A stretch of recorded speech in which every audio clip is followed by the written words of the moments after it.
Uno, listo. Ya estamos grabando.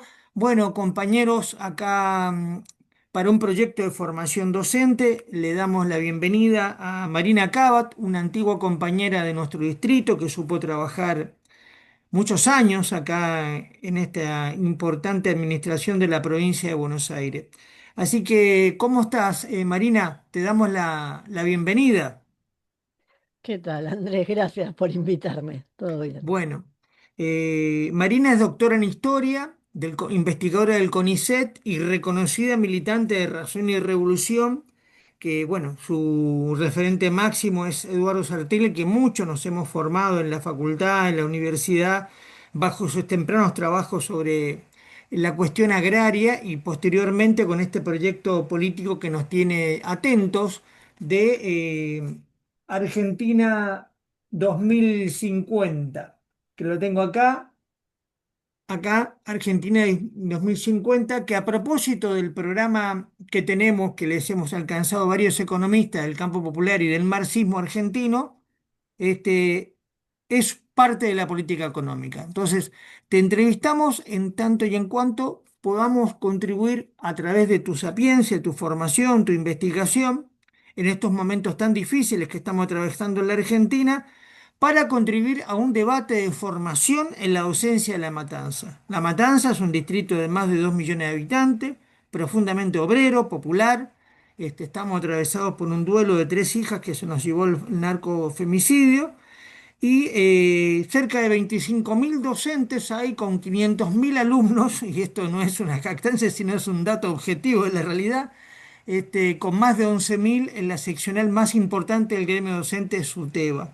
Entonces, desde darnos esta importancia humilde pero digna, queremos hacerte unas preguntas por tu trayectoria de investigación ya temprana, porque muchos leímos tu trabajo del taller a la fábrica, que es una investigación que hiciste vinculada a la industria del calzado, con todo lo que es el desarrollo del capital, desde la cooperación, manufactura, en el marco teórico del marxismo, que acá en La Matanza, muchos de nosotros por nuestra antigüedad, y estoy seguro que nuestros jóvenes docentes, siguen viendo una importante sede de trabajo doméstico, del calzado, ¿m? Con todas las vaivenes que ha habido ante una industria desarrollada y la apertura de importaciones. Así que la primera pregunta tiene que ver con esto, Marina. Nosotros veníamos preguntándole a Lucía Converti de la agrupación de Kicillof, economista, a Claudio Cat, también integrante antiguamente del equipo de economistas de izquierda, y a José Castillo, sabiendo que Axel Kicillof fue parte de este grupo intelectual de la universidad, sobre el fenómeno Milei. Pero la verdad que con el acontecimiento que viene desarrollándose en Puerta, te dan ganas de preguntar los que están detrás de este personaje, porque en buena hora podemos llegar a ver un contexto internacional de idas y vueltas, una disputa de decadente, si se puede caracterizar, del imperialismo norteamericano, y a su vez préstamos de dinero para mantener un sistema de gradual de devaluación económica que no termina, y de ahí el fracaso, entre comillas, del gobierno de Milei, reactivar la economía. Entonces, te quería preguntar sobre esto, el fenómeno Milei y el trasfondo que ustedes han investigado y lo tienen en permanente debate con muchos militantes nuestros, sobre lo que está pasando en nuestro país, ¿no? Como fenómeno de la economía política y sus proyecciones. Te escuchamos. Bien, en principio a nivel político y en relación con esto que planteás vos del día a día, el estallido del escándalo narco que nos lleva a preguntarnos quiénes nos gobiernan y toda esta crisis política que se desarrolla relativamente lento todavía, pero acelerándose. Una de las cosas que vemos es, vemos llegar al poder a un sector muy lumpen, esto es su forma de vínculos con el narcotráfico, todo. todo apunta a esto, muy eh, aventurero en términos personales, esta cuestión de agarrar la plata hoy porque esto no sabemos si va a durar, y al mismo tiempo como expresión de una crisis política argentina y una crisis de la burguesía argentina, donde desde el retorno de la democracia va quemando uno tras otro distintas opciones de gobierno, mientras que la legitimidad política va en caída. ¿Qué quiero decir esto? Pensemos en el elevado número de absentismo en las elecciones, que es un dato clave y que muchas veces, salvo sobre la fecha que están estimando, bueno, la línea finita de cuántos votos va a sacar uno u otro y terminan diciendo, y depende si la gente se levanta y ese día va o no va a votar, porque hoy el ausentismo electoral, el no ir a votar, es el problema principal. Y un problema que Milei no resuelve, ¿sí? Que supuestamente Milei trae a a votar o a que lo sigan un sector del público electoral desencantado con la política, y si bien logra capturar parte de esa bronca, hay mucha que queda por fuera durante ya las elecciones que lo transforman a presidente, y mucho más lo hemos visto en las últimas rondas de elecciones provinciales. Entonces tenemos un fenómeno de una burguesía en crisis que tiene también una crisis política y que va perdiendo legitimidad desde el retorno de la democracia y que va quemando personajes políticos hasta que llega este sector eh, más, si se quiere, más lumpen y advenedizo, que llegue a presidente alguien que, como estaban diciendo algunas personas cercanas a él que ahora estaban hablando, que un año, 2 años antes de ser presidente, estaría asesorando narcos para poder pagarle la comida a los perros. Entonces, bueno, eso en relación a por el lado de la burguesía. Y por el lado de la clase obrera, lo que vemos es, y acá esto nos acerca más también al análisis de la economía política, un un gran proceso de desinstitucionalización de la clase obrera que se manifiesta políticamente en esto no voy a votar, pero que también se manifiesta en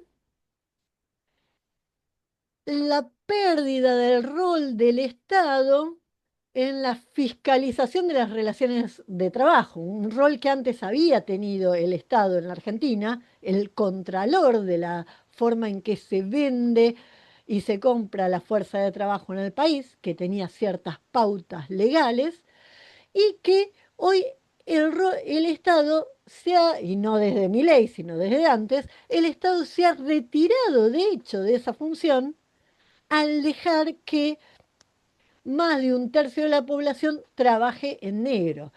Esa población que trabaja en negro, ¿sí? Fue la principal base social de mi ley, la principal base social obrera de mi ley, o sea, porque con pequeña burguesía, jóvenes libertarios que viven especulando con la cripto, no se gana una elección, se gana con las masas argentinas.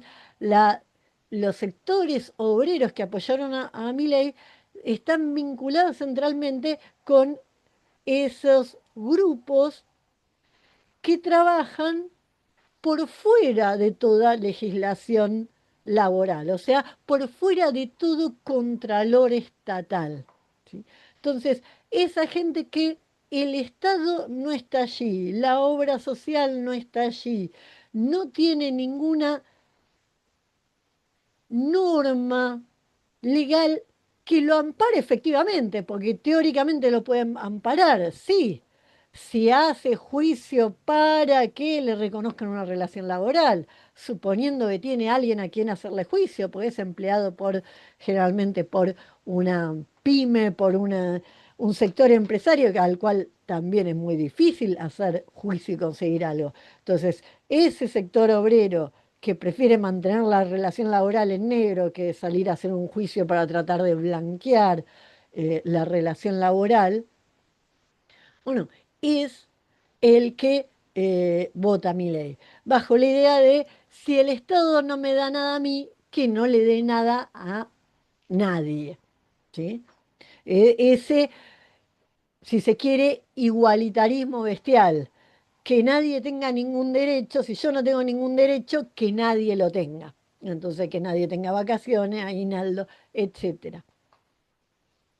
Eso es lo que, a grandes rasgos, para una primera respuesta a tu pregunta, está atrás del fenómeno Milei.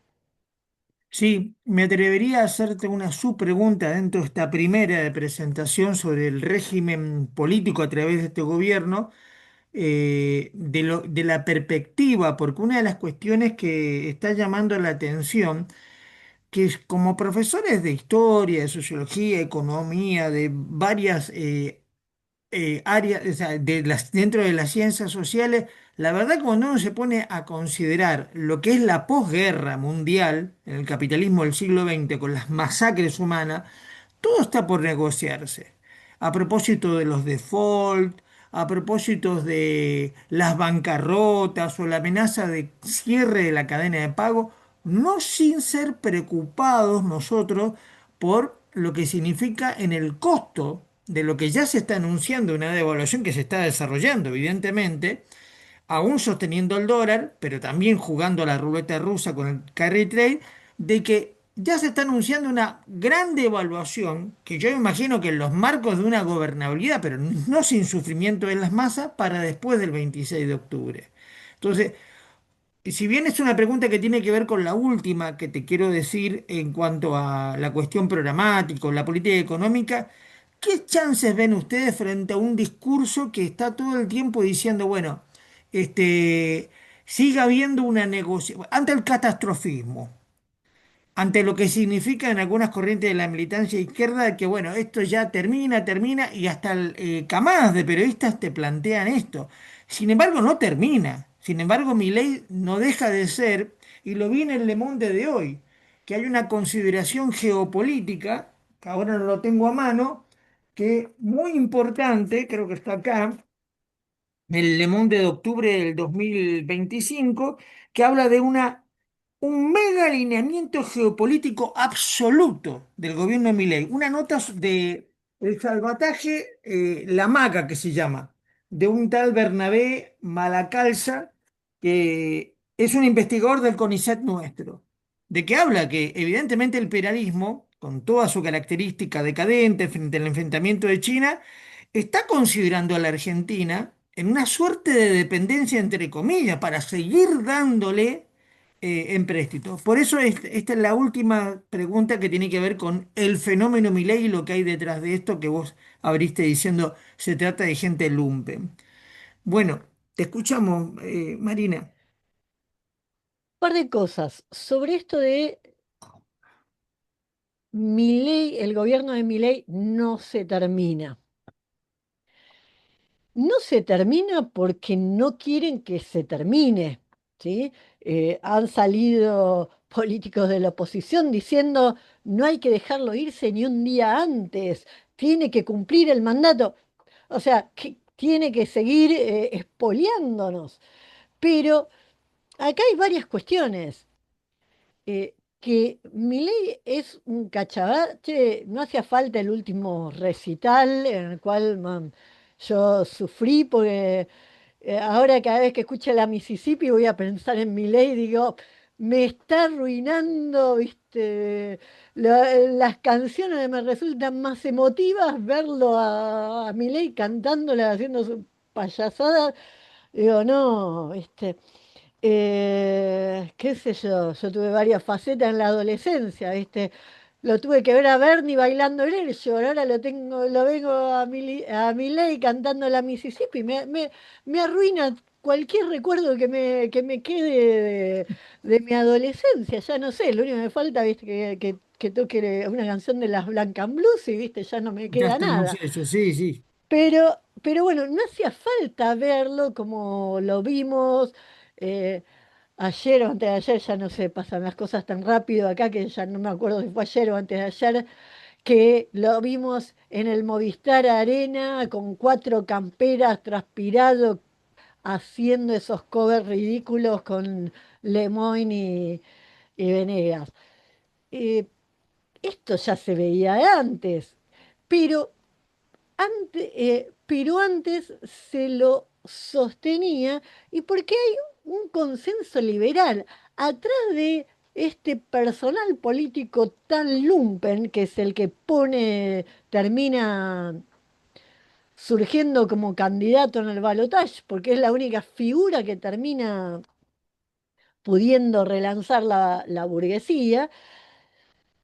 Atrás de esta figura tan lumpen hay un consenso compartido por toda la burguesía argentina y por los partidos del status quo, que era, bueno, hay ciertas recetas que hay que hacer y hay ciertas políticas que o fuera más o fuera ley se iban a impulsar. Todo el asunto es quién es capaz, como dijo hoy Georgieva, de recortar las jubilaciones. ¿Quién logra hacerlo con el consenso del pueblo?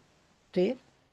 O, no sé si tanto como el consenso, resistiendo en el gobierno y volviendo a ganar una elección haciendo eso. ¿Sí? Georgieva hoy salían recortes, no sé si era de hoy el audio, pero hoy se estaba viralizando, diciendo, bueno, hay que tomar medidas valientes y recortes de salario del 50%, de las pensiones del 50%, y daba el ejemplo de políticos de Europa del Este que lo habían hecho y habían sido reelegidos. Entonces, todo el asunto desde una perspectiva política, desde la burguesía, es, queremos hacer esto. Si lo hacemos con un payaso que cree que habla con el perro muerto y sale, lo hacemos con un payaso que cree que habla con el perro muerto. Si no, buscaremos otra figura. Ahora, eso por el lado de la burguesía argentina. Después hay otro escenario que es la apertura de un escenario multipolar, donde Estados Unidos va perdiendo protagonismo en la disputa, por un lado, con Europa y sobre todo con China, y donde América Latina, lo mismo pasa con África, son terrenos de disputa muy fuerte entre esas dos potencias. Entonces, ¿qué quiere Estados Unidos? Y bloquear la influencia, el avance de la influencia china en la región. Y de ahí ese juego, esa alianza política tan fuerte que quizás de otro lado de la burguesía, quizás del peronismo, más que también estaba pensando en un ajuste, pensemos en frases de Cristina sobre hay que reordenar la situación de los planes sociales, distintos planes de los cuales se hablaba. Ahí la alianza va más por el horizonte de China. Recordemos todo el affair de Alberto de China, de Rusia, con no comprar vacunas Pfizer, apostar todo a la Sputnik de Rusia. Hay ahí una serie, un jugarse en un sentido. Cuando en realidad en este contexto internacional de este mundo multipolar y esta disputa, la Argentina debiera levantar en ese sentido, en ese sentido de no casarse con uno ni con otro, una tercera posición, si se me permite robarle la expresión en ese punto al peronismo. No tiene que alinearse con uno ni con otro para poder tener una política económica independiente y poder explotar esta rivalidad de las distintas potencias mundiales.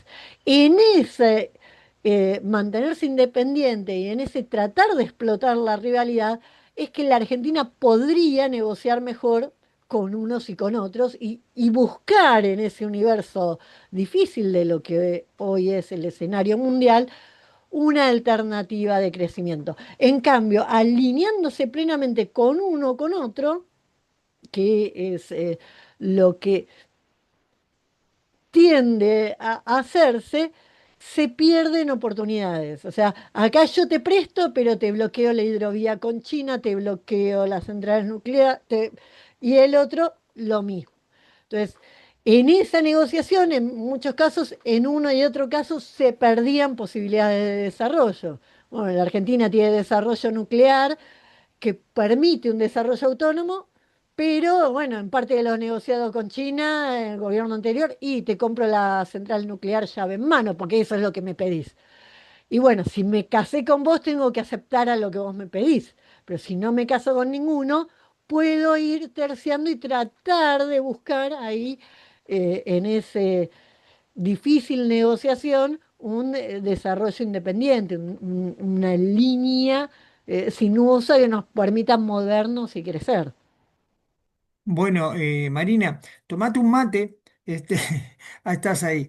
No, mientras voy desarrollando la introducción a el segundo orden de preguntas, y sobre todo, bueno, con esto de la actitud de la oposición, entre comillas, el Congreso, la caída en desgracia, entre comillas, también de Esper como diputado, donde hasta ayer nomás, no sé si hay una nueva noticia, habiendo una orden de allanamiento ante la acusación de financiamiento en narcotráfico y apareciendo información desde el propio Estados Unidos de estos socios de Machado, el Congreso no se venía a más que una licencia con goce de sueldo sin cuestionarlo. O sea, la complicidad de un régimen político que los docentes y el pueblo en lo que es el manejo de los contenidos curriculares tomamos nota.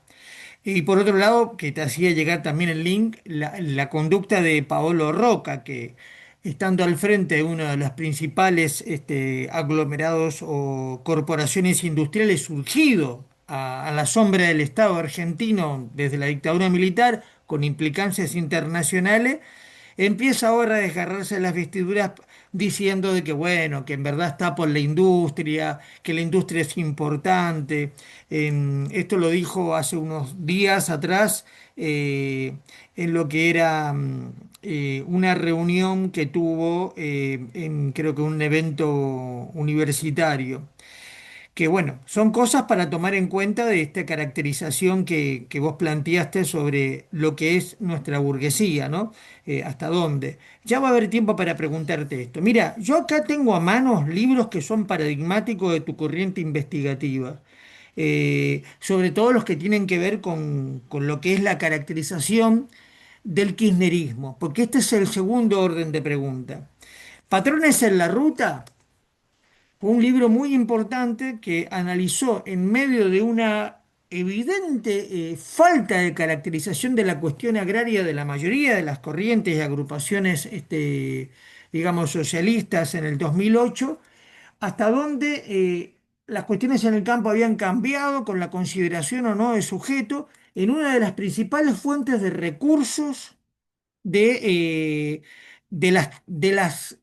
si bien la tradicional renta argentina, existen otras también, la que está vinculada a la minería y a lo energético, en cuanto a la emergencia del Estado, ¿no? La necesidad que el Estado se puede llegar a apropiar, no por el estatismo, sino por el nombre de una soberanía del pueblo.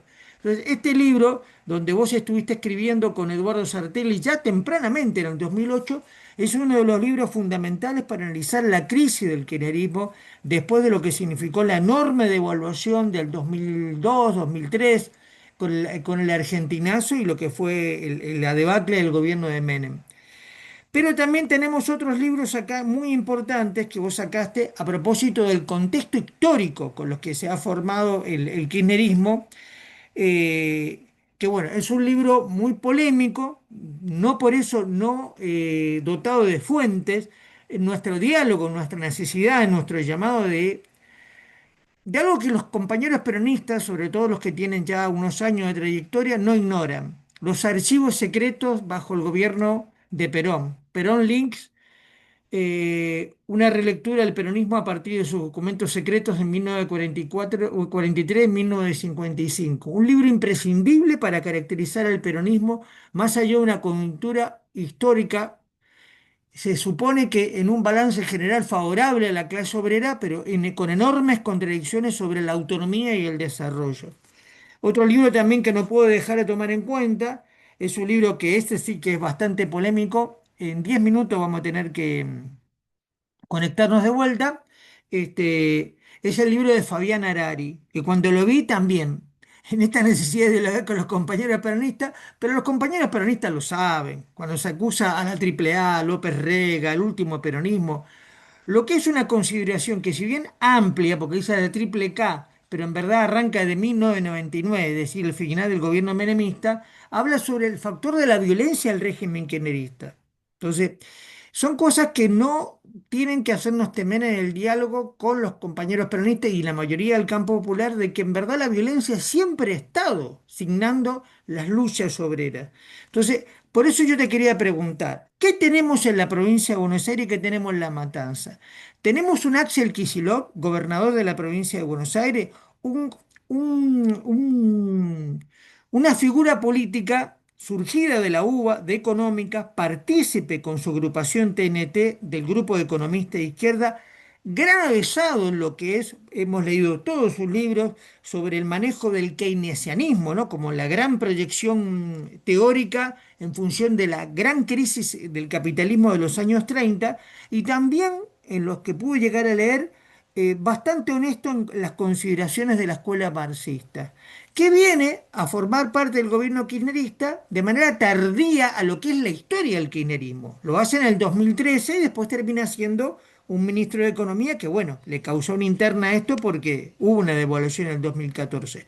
Pero ¿cuál es digamos, algo que no podemos dejar de reconocer dentro del kirchnerismo a la figura de Kicillof? Que se enfrenta a Cristina, que pide el desdoblamiento de las elecciones de la provincia de Buenos Aires, que lo logra y encima tiene el gran patrimonio de haber generado un plebiscito en una elección legislativa provincial para mostrar el total repudio y el rechazo hacia el gobierno de Milei, a sabiendas que hay un 40% de ausentismo en la gente electoral. Entonces, eh, con temor a que se corte cualquier cosa, continuamos. Sí. Te queríamos preguntar sobre esto, ¿no? La interna del kirchnerismo, el voto 2027, el tema de la existencia o no de un programa de la agrupación o del movimiento Derecho al Futuro y la figura inevitable, porque estamos todos en contra de que Cristina esté presa, hasta el propio Altamira dijo, yo quiero tener a la referente Cristina libre en cuanto a poder debatir por ser una referencia del movimiento obrero y aparte por haber sido condenada en una situación amañada de la Corte Suprema de Justicia, más allá de su responsabilidad política en hechos de corrupción bajo su propia gestión. Entonces, te queríamos preguntar por esto. El segundo orden de pregunta tiene que ver con la situación del kirchnerismo, sus caracterizaciones, sus internas y sus proyecciones. Cualquier cosa, si se corta, seguimos. Bueno, empiezo y como es un Es un tema tema. complejo, es probable que se corte en el medio, pero arranquemos que solo así se hacen las cosas, arrancando. Bien. Ah, yo primero, una posición, yo no diría todos estamos de acuerdo, Cristina libre, yo no necesariamente estoy de acuerdo con eso. Si alguien roba y roba los ingresos y la riqueza creada por la clase obrera, tiene que estar presa y su rol como representante o expresión de un partido político no la exime de esa otra responsabilidad. Y debatir se puede seguir debatiendo porque efectivamente Cristina sigue debatiendo en el panorama político, debate con Milei, debate con Kicillof, bastante se la complicó a Kicillof. Si hay algo para reconocerle a Kicillof es cierta habilidad política, hay muchos que no creían que iba a poder ni siquiera llegar lo bien que llegó a las elecciones, que no iba a poder tener la cintura para moverse en el fuego cruzado de las críticas libertarias y las críticas provenientes del propio eh, cristinismo, ¿sí? Entonces, ahí, en este último punto, Kicillof ha mostrado en el último tiempo una habilidad política quizás mayor de la que muchos le adjudicaban. Al mismo tiempo, y algo positivo que se puede decir de Kicillof, es nadie le ha comprobado, ni siquiera lo ha acusado de media propiedad arriba de un médano. Y eso es un elemento saludable. Yo no creo que se pueda hacer política defendiendo a quienes se enriquecieron en base a parte de la riqueza creada por los obreros del país. Y me parece que fue acertado en la campaña. Kicillof tuvo muchas decisiones difíciles de tomar y de sostener y de tener la espalda para sostenerlas en el terreno de cómo enfocar la campaña. Y una de las presiones que había tenido por parte del cristinismo era que el eje de la campaña fuera Cristina libre. Y él evitó eso y yo creo que fue un acierto. No hubiera tenido la diferencia de votos que tuvo a su favor si hubiera desarrollado la campaña que quería Cristina. Y esto hay que verlo también pensando, yo no siendo peronista, si fuera peronista lo pensaría muy bien. ¿Qué hace el enemigo? Y el enemigo, Milei, quiere pelear con Cristina porque sabe que él gana peleando con Cristina y gana tratando de presentarlo a Kicillof como simplemente el segundo de Cristina, que, que es algo que lo deslegitimaría en dos sentidos. Bueno, siempre a cualquiera aparecer como el segundo de le quita el poder suficiente y la perspectiva de una figura presidenciable. Y por otro lado, después de la experiencia de Alberto, la gente no quiere un mandatario de otra persona, quiere alguien que tenga poder propio. En ese sentido, Kicillof ha tenido eh, astucia política, ha tenido espalda, ha estado secundado por gente que se mostró ya desde la campaña y las elecciones que se perdieron con Milei, gente que se mostró al menos con un espíritu militante y una moral militante, que yo no puedo decir si ese significado o no, porque como no comparto ese espacio, solo veo videos en las redes, como no soy parte de ese espacio político, pero eh,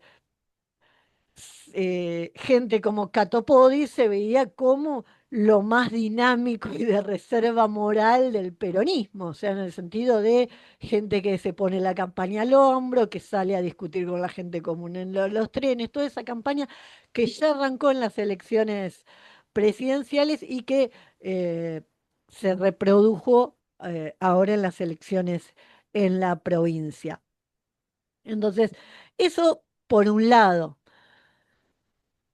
Pero, por otro lado, ¿cuáles son los límites? Y los límites es la falta de superación de la propuesta económica, la falta de la superación de la propuesta económica del peronismo. Uno puede decir, y Kicillof representa un mejor peronismo, poco más democrático, se lo ve, un poco menos corrupto.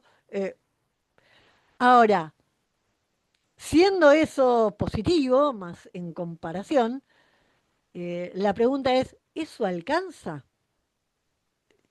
Y el problema es que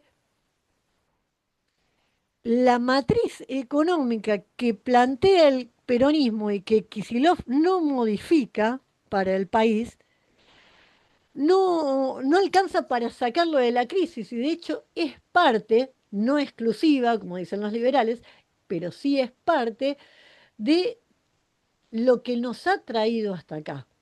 ¿Sí?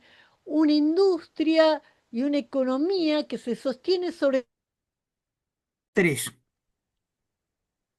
Bueno, Marina, nos estabas hablando de la caracterización de Cristina Fernández de Kirchner, la situación, el conflicto interno de Fuerza Patria y la agrupación o el movimiento de Kicillof, en una consideración diferencial que hacías y sus proyecciones. Te escuchamos. Bien, lo que decía es que Kicillof tiene esas virtudes, si se quiere, pero no, en mi perspectiva, no serían suficientes para tener un proyecto capaz de sacar adelante el país. ¿Por qué? Porque aún sin corrupción, aún con un modelo por régimen político más democrático, más abierto, o sea, las internas partidarias u otros espacios, el corazón de la base de la política económica peronista no alcanza a sacar a la Argentina de la crisis en la que está metida. ¿Y en esto a qué me refiero? A que la Argentina tiene debilidades estructurales, es un país, un mercado relativamente chico, que llegó tarde al mercado mundial y que tiene dificultades para insertarse y para competir. ¿Cómo resuelve este problema, estas debilidades el peronismo? Por la vía de subsidiar parcialmente a la industria, los sectores que debieran poder competir y no lo hacen por distintos motivos. Ahora, hay momentos donde se genera la ilusión de que eso es una estrategia sostenible a largo plazo, los momentos de mayores ingresos agrarios. Vos habías hecho mención a nuestro libro Patrones en la Ruta sobre el conflicto del 2008. Los años iniciales del kirchnerismo con la soja a $600, daba la sensación, podía generar la ilusión de que ese modelo era sostenible en el tiempo. Ahora mostró que no lo es en el momento posterior donde los precios agrarios no fueron tan altos y no hubo tantos recursos para distribuir. ¿Cuál es el problema? Es que la empresa privada que tiene baja escala no va a sortear sus problemas de productividad por más subsidios que el Estado argentino le ponga.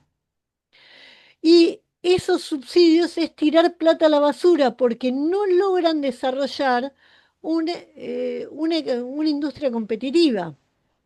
Y entonces, mientras que se sostienen los subsidios porque hay plata para financiarlos, esos industriales amasan fortunas, los obreros reciben algo, mantienen empleo, un nivel salarial mejor, pero después eso enseguida se revierte. Entonces, desde la perspectiva del proyecto que nosotros planteamos, que está condensado en el libro Argentina 2050, ¿cuál es una alternativa?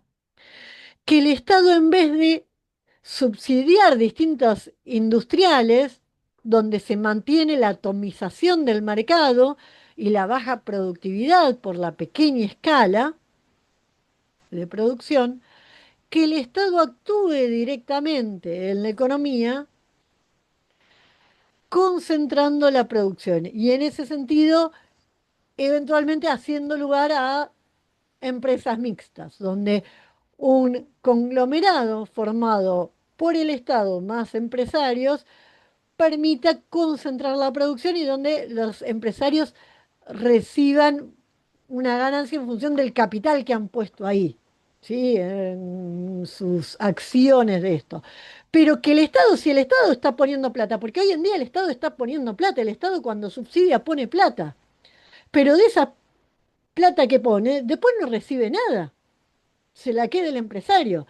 En vez de regalar vía subsidios, que el Estado sea un accionista de las empresas, sea un factor de concentración de la producción y en ese sentido un factor de la elevación de la media de la productividad argentina. Que eso a la larga hace que no se necesite subsidiar, que da competitividad, que nos pone en otras condiciones, que es la base para la mejora de los salarios, ¿sí? Entonces, acá no puede ser la estrategia de industrialización o de avance en la industrialización o de sortear los problemas económicos el subsidio al empresariado nacional, ¿sí? Y el Estado tiene que tener un rol de mayor centralidad en la producción. Bueno, sí, un tema importante porque me acuerdo cuando se hizo un homenaje a León Trotsky, creo que el tercero internacional en la Facultad de Económica y Ciencias Sociales de la UBA, hubo una comisión muy importante de discusión de parte de partidos de izquierda trotskista que hablaba de los grandes modelos, ¿no?, de industrialización del socialismo. Que bueno, eso se ve que vamos a tener que tratarlo quizás en un futuro encuentro y sobre todo en lo que es el devenir de muchos encuentros que se están dando por el tema de lo que significa la polémica del rol del Estado en función de un sujeto, de la clase obrera. Pero antes de tirarme en esto, en verdad quería pasar a un tercer orden de cosas que es el penúltimo. Vos que sos docente, que fuiste docente de La Matanza, que continuás dando clases. El otro día estábamos con Claudio Cat y con Lucía Converti, de la agrupación de Kicillof y del propio José Castillo, que el primero y el último son docentes de universitarios, y le preguntábamos sobre la pertinencia de esta área de formación. La economía política, con todo lo que implica la trayectoria de Carlos Marx, el socialismo científico en función de los grandes padres del liberalismo, de la economía clásica, para acuñar este concepto. No se trata de economía, se trata de economía política, que es una cosa diferente, no sin tener un reconocimiento para lo que hemos estado metidos en el asunto, de lo que son los aprendizajes que el propio Marx tomó de Adam Smith y David y Ricardo, etcétera, Jean-Baptiste Say, sobre algo que ha sido la maldición para la burguesía, ¿no? El valor de las cosas lo da el promedio de trabajo del ser humano. Entonces, con todo lo que se manejó de una manera horrible de parte de los medios de comunicación, no sin reconocer a los periodistas, ¿no?, sobre lo que significa la enseñanza de economía, la disputa que tenemos sobre algo que se creía superado en el siglo XX por los desastres que había generado la libertad de los mercados y de los estados en función de los propios mercados, de la propia crisis del imperialismo norteamericano a propósito de su necesidad de repatriación de empresas transnacionales de China por la falta de democracia, dictadura y mano de obra barata hacia Estados Unidos. ¿Qué crees vos que aparecen como los elementos más importantes como una propuesta curricular en un instituto superior de formación docente en cualquier lugar, pero sobre todo acá en La Matanza, para que ningún docente de ningún área, matemática, ciencias naturales, deje de tomar en cuenta esto que es patrimonial sobre la economía? Hay que intervenir y es fundamental el rol del sujeto social de la clase y de un instrumento que, bueno, forma parte de una polémica que es el Estado frente a lo que nos vende una escuela austriaca que, según los detractores, antiguos aliados de Milei, en verdad nunca se aplicó, porque hoy Donald Trump, que propagandiza el liberalismo para los demás países, es el principal proteccionista e interventor del Estado, no solamente en su nación, sino en las naciones del mundo y poniendo impuestos. Así que eso te queríamos preguntar, por la economía política como contenido curricular en la enseñanza. ¿Qué pensás vos que sos una doctora en historia? Yo voy a hacer una defensa de la economía política, en primer lugar, de la historia, en segundo lugar, y las ciencias sociales en general, ¿sí? En principio, una de las cuestiones centrales es que, a diferencia de lo que uno pudiera creer, entrar por la economía política es una manera sencilla de entrar a la enseñanza de las ciencias sociales, ¿sí? Cuando uno entra, esto por experiencia propia, a enseñar economía, historia, ciencias sociales, a partir de el trabajo, cómo el valor, cómo el trabajo crea valor, cómo los cambios del trabajo aumentan la productividad del trabajo, pero no la remuneración del trabajador, la noción de explotación. Entrando por la economía política hay muchos problemas que son muy difíciles de explicar de otra manera y que por esa vía se llegan, se entra, se esclarecen, resultan más sencillos, ¿sí? Yo el primer libro que escribí, que es este del taller a la fábrica, lo escribí, lo empecé a escribir, o sea, hice la investigación como docente de La Matanza, trabajando en Catán, en Isidro Casanova, y lo publiqué, era docente, lo llevé a los colegios, con compañeros, eh, con alumnos, como vos decías, en Matanza hay un polo de la industria del calzado muy fuerte. Yo trabajaba en una escuela en Puerta de Hierro y la mayoría de mis alumnos, chicos de 12 años, trabajaban en talleres de confección de calzado a contraturno. Y yo creo que iban a la escuela porque por lo poco que le pagaban, si dejaban de recibir el alimento del comedor, no le convenía trabajar. Y darles ejemplos de la productividad, de la teoría del valor del trabajo, asociados a formas de trabajo, a cambios de trabajo, a producción, es algo muy concreto, muy tangible, es muy útil para la enseñanza. Por otro lado, yo creo que como docentes tenemos que trabajar sobre los emergentes, ¿sí? Y no tenerle miedo a las polémicas. Hoy en día la economía está en el centro de los debates. Los chicos están debatiendo economía cuando se comparten un TikTok de Milei, están debatiendo economía cuando mandan, comparten algún videíto de algún influencer diciéndole a alguno andate a Cuba. Bueno, ahí hay que intervenir con nuestro conocimiento histórico. Bueno, vos defendés el capitalismo, andate a Haití, porque el capitalismo en América Latina no es Alemania, es Haití, ¿sí?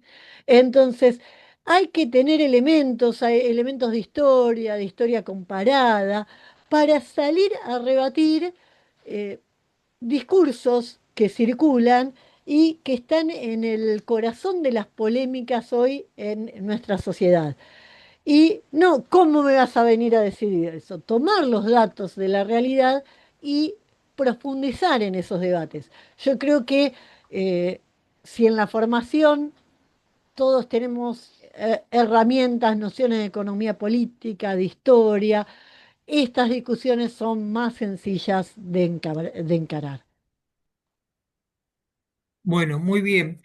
No quería dejar de tomar en cuenta un libro muy importante, incluso para lo que ha sido las luchas de generaciones docentes en La Matanza, de Romina de Luca, Brutos y Baratos, por el actual estado de situación que tiene que ver con la política económica. La última pregunta que te voy a hacer, de que para tener una educación pública necesitamos una política económica y sostenemos muchos delegados que estamos en el SUTEBA, de parte de la multicolor, de que hace décadas hay emergencia educativa, pero para garantizar la educación tenemos que ir por la enseñanza de la economía política. Bueno, el último orden de preguntas.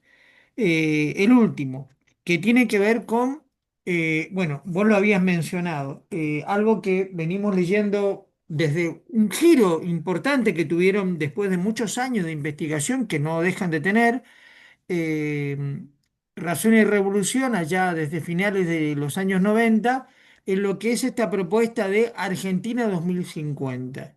Que te digo, nosotros no dejamos de reconocer a Eduardo Sartelli, lo seguimos y reconocemos en el seno de las agrupaciones de izquierda, marxistas, de lo que es el Frente de Izquierda de los Trabajadores Unidos y los partidos que han quedado fuera de esto, haciendo su propia experiencia, de que hay un salto en calidad muy importante de llenar en cuanto a lo que es la constitución de un programa. Durante años, muchos militantes, sobre todo ya mayores como yo, se nos creó la sensación de que los programas son una especie de decálogo de principios kantianos, morales, de buenas intenciones socialistas, pero nunca se baja a tierra en lo territorial, en lo geopolíticamente ubicable, no solamente en nuestra nación, sino que lo que es inevitable y acá es muy importante la referencia política que voy a hacer, en nuestra región latinoamericana, a propósito del rol que está teniendo, como te dije hace un tiempito atrás, geopolíticamente el gobierno de Milei, tan rastrero de la crisis del imperialismo de Donald Trump después de Biden. Entonces, estos programas que hablan de lo que dice Sartelli en varias reuniones, el tesoro humano que hay en los aglomerados urbanos, a manos de la centralización del Estado. Es una cuestión que requiere una transición. De hecho, José Castillo lo plantea, ¿no? Lo que significa considerar a sectores no obreros, las pymes, sectores que aunque no sean competitivos, tienen que manejar, la clase obrera tiene que manejar, aparte de constituirse en una clase para sí, ¿no? Consciente de que si sin autonomía, a propósito de la burocracia sindical, la CGT, sobre todo, tiene que tomar en sus manos los recursos que están en el Estado. Entonces, hay unos libros muy importantes que te quería mencionar, que ahora no lo tengo porque se lo pasé para nuestro grupo de estudio, un compañero nuestro peronista, que es el de Ulises Bosia, que es el libro Problemas del Kirchnerismo en el año 2008-2015. Un libro que yo lo recomiendo porque la verdad que se trata de un compañero economista que, conociendo la trayectoria de Itaí Hackman, asume la problemática, la cronología del kirchnerismo, incluso a un nivel, yo te digo, con mucho respeto, hasta superior a Axel Kicillof. Llega a reconocer el problema de si hay o no un sujeto de la burguesía que sea industrialista y soberano en función de una discusión que siente entre la izquierda y el peronismo ha habido durante décadas. Y él lo plantea. Y es un aliado del kirchnerismo de Fuerza Patria y sobre todo a través de Grabois con Kicillof. Y otro libro que nos parece muy importante, autor, que es el ministro de Producción del gobierno de Alberto Fernández, que en todos los compañeros de izquierda bueno, gran parte, no todos, que les he preguntado, lo notan con una seriedad muy grande, incluso a vos misma. Matías Culfas, en su libro Un peronismo para el siglo XXI, pero sobre todo el libro este de Producir en la nueva globalización. Entonces, ¿qué te estoy preguntando? Te estoy preguntando en cuanto a antes de Cristina, que cayera detenida domiciliariamente, Cristina oscilaba en este rol estratega inevitable que tiene por arriba de todo, entre una industrialización de mega minería, que ya estaba en el kirchnerismo, o que preserve el valor agregado y sobre todo la fuente de trabajo en los grandes conglomerados urbanos. Lo que vemos que no está definido.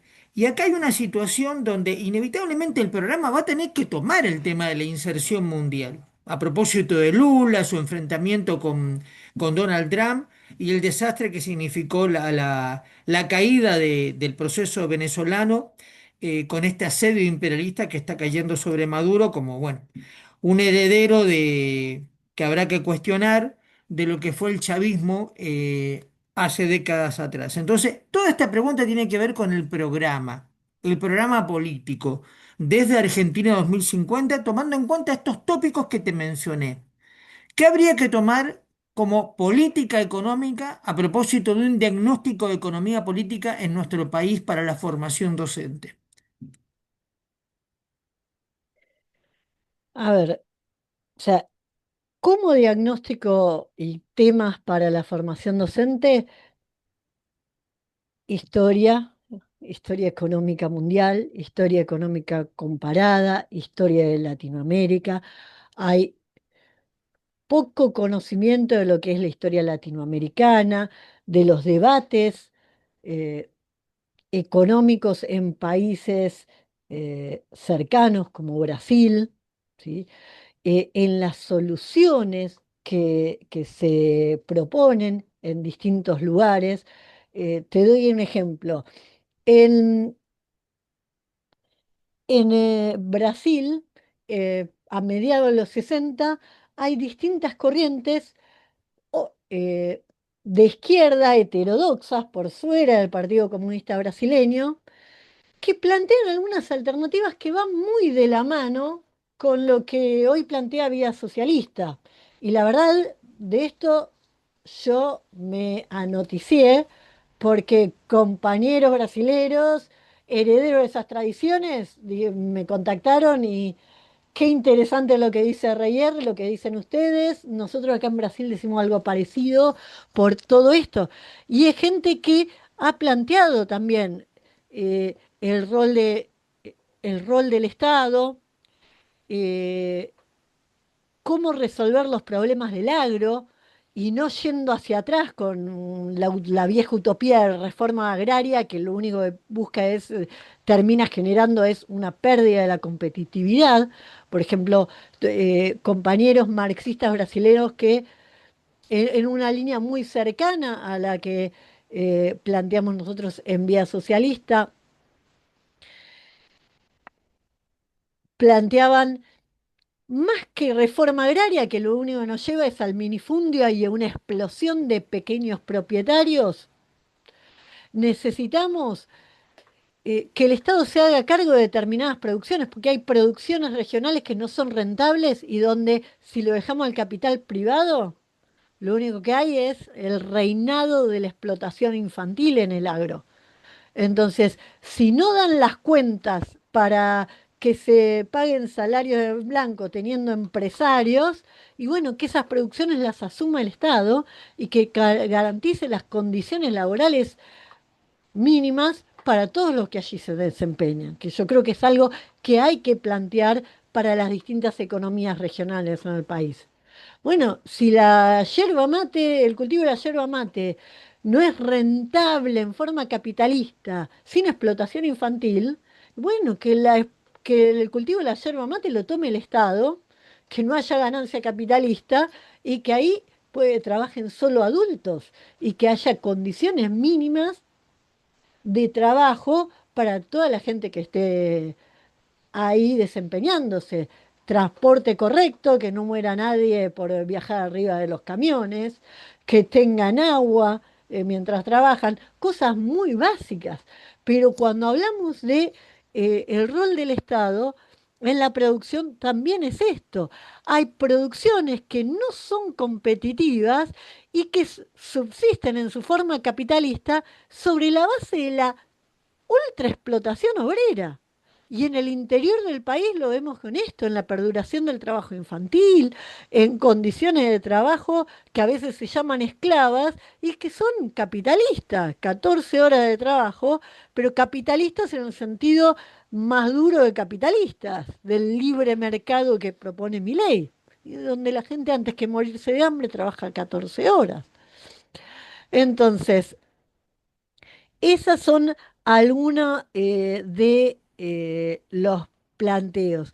Y tanto en el agro como en la industria, yo no creo que haya dos modelos alternativos, la megaminería o la explotación industrial en los grandes aglomerados urbanos. Yo creo que ambas pueden complementarse. La explotación industrial al menos tiene que ser competitiva. Cuando pensamos en la industria del conurbano, hay que lograr que sea competitiva al menos al nivel del mercado interno. No te digo que gane mercados en la exportación, pero que pueda ser competitiva en el mercado interno sin imponer un sobreprecio a la clase obrera que consume esos productos. Y otra vez, el Estado, ¿por qué en la minería? Porque no podés dejar en las manos privadas que, que maneje producciones tan sensibles donde un error, la búsqueda de un poco más de ganancia, es la destrucción de todo un ecosistema. Entonces, son fuentes de ganancia muy importantes. Hoy en Chile la minería sigue siendo estatal, la estatizó Allende y Chile vive de eso y no se privatizó eh, la minería chilena del cobre ni bajo los gobiernos más liberales. ¿Por qué? Porque el Estado chileno vive de eso. Entonces, si vamos a empezar a tener minería en serie en la Argentina, tiene que ser de la mano una empresa estatal para que seamos todos la clase obrera la que se beneficie de eso y para controlar condiciones laborales en una rama laboral donde es muy peligrosa, muy riesgosa si no se tienen los recaudos necesarios para la vida humana y lo mismo para los ecosistemas.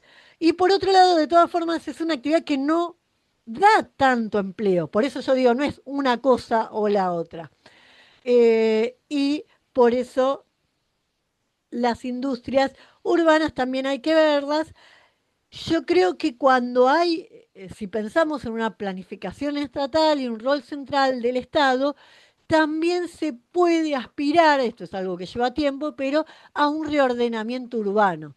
Hay muchos problemas del conurbano que están asociados a una falta de planeamiento. El modelo de construcción de barrios y de viviendas en el conurbano es un modelo espontáneo anárquico. Se van construyendo los barrios a medida que llega el tren, a medida que llegan los migrantes. Bueno, yo trabajé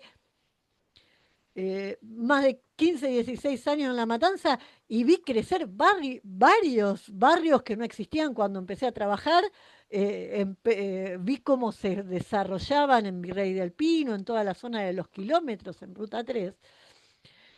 Pero ese desarrollo espontáneo tiene, tiene problemas de cómo cubrís la seguridad de barrios tan extendidos y con baja densidad de población. El solo ponerle nafta a las camionetas de la policía para que circulen en largos espacios es un problema.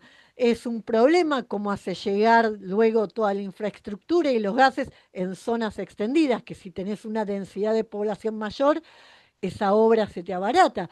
Y al mismo tiempo genera un espacio que se va ocupando sin dejar espacios verdes para el disfrute de la población, ¿sí? Para un mejor hábitat urbano. Entonces, se puede dar lugar a una verdadera planificación estatal que reordene el uso del espacio, que pueda permitir el desarrollo en ese mismo espacio de otros proyectos.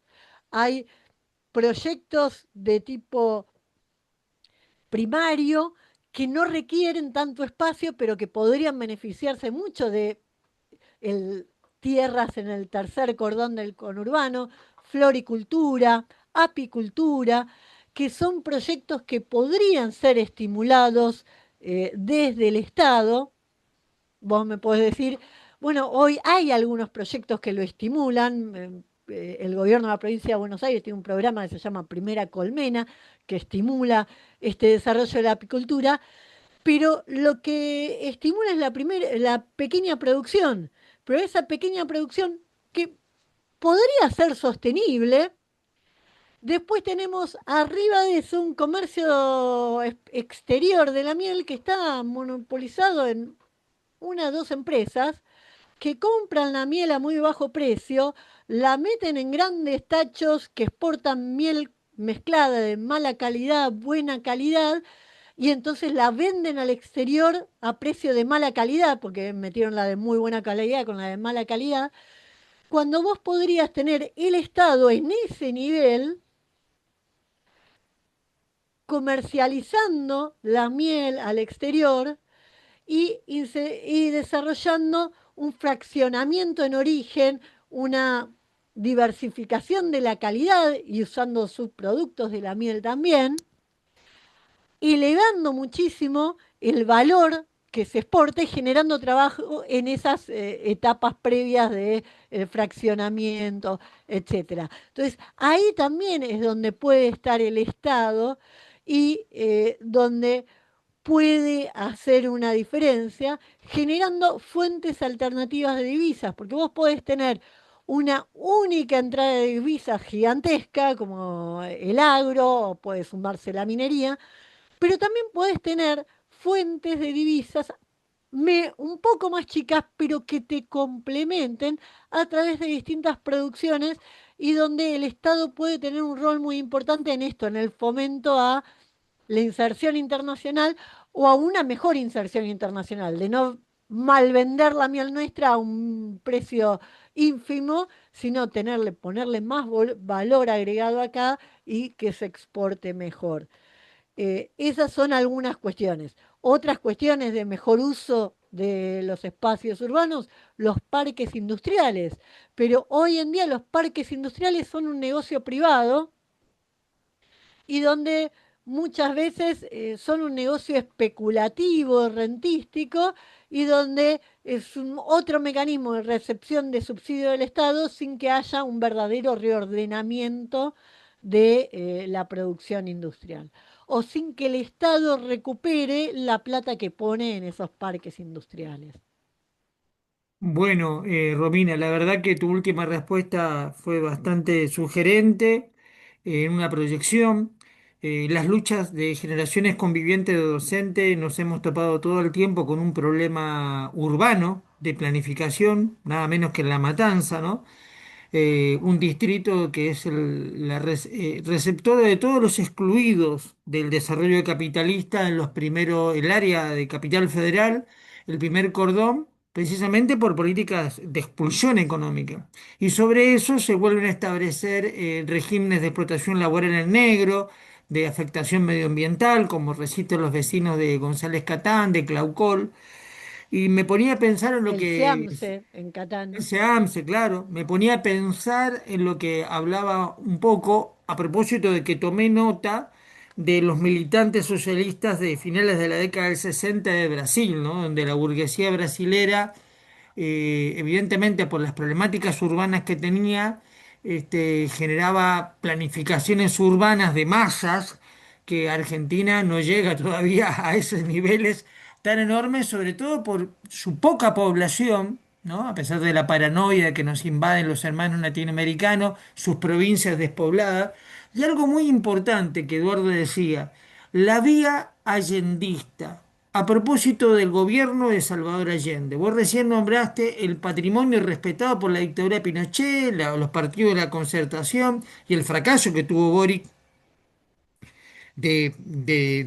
terminar con esa constitución hecha por este dictador genocida, pro inglés y norteamericano, de lo que significó un gobierno que como el de Salvador Allende, a diferencia del outsider de Milei, que llega como el recambio último que tenía la burguesía en su decadencia, como lo mejor de los militantes de médicos, Salvador Allende Goyen, socialistas, que se tuvo que bancar todos los procesos de lucha de trabajadores para que en 1970 conquistara por las urnas y dos veces el gobierno de la Unidad Popular. Sin embargo, en este programa que se aplicó, que también era un programa de colaboración de clase, aunque se declaraba la vía al socialismo por vía pacífica, no dejó de darse en germen, algo que ha sido tomado muy en cuenta en la clase obrera argentina y sobre todo en la militancia, una resistencia a un sujeto obrero, por lo menos en las intentonas de golpes.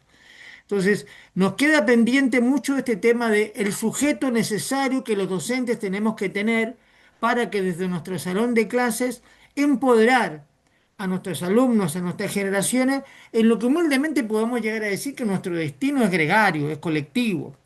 Eh, por eso, bueno, tomando en cuenta todo lo que me dijiste, te estamos dando las gracias, porque la verdad que respondiste a todas nuestras preguntas Y bueno, quedamos en función de poder volver a tener este contacto que tenemos hace muchos años con ustedes, con su organización. Y bueno, difundiremos este video para ver si podemos lograr llevar esta discusión en formación a un instituto de formación docente. Te agradecemos mucho. Muchas gracias y te agrego una cosita Sí, te si escucho. si nos da el tiempo, porque a raíz de esto último que vos decías, me quedé repensando una pregunta anterior, que es ¿cuál es el aporte de la economía política?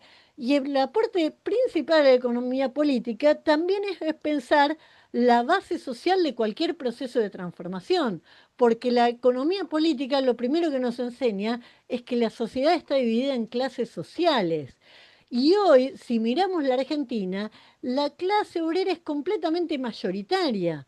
No es necesario, quizás como muchas décadas atrás, pensar en alianzas políticas con otros sujetos de otras clases sociales por la gran mayoría que representa hoy la clase obrera.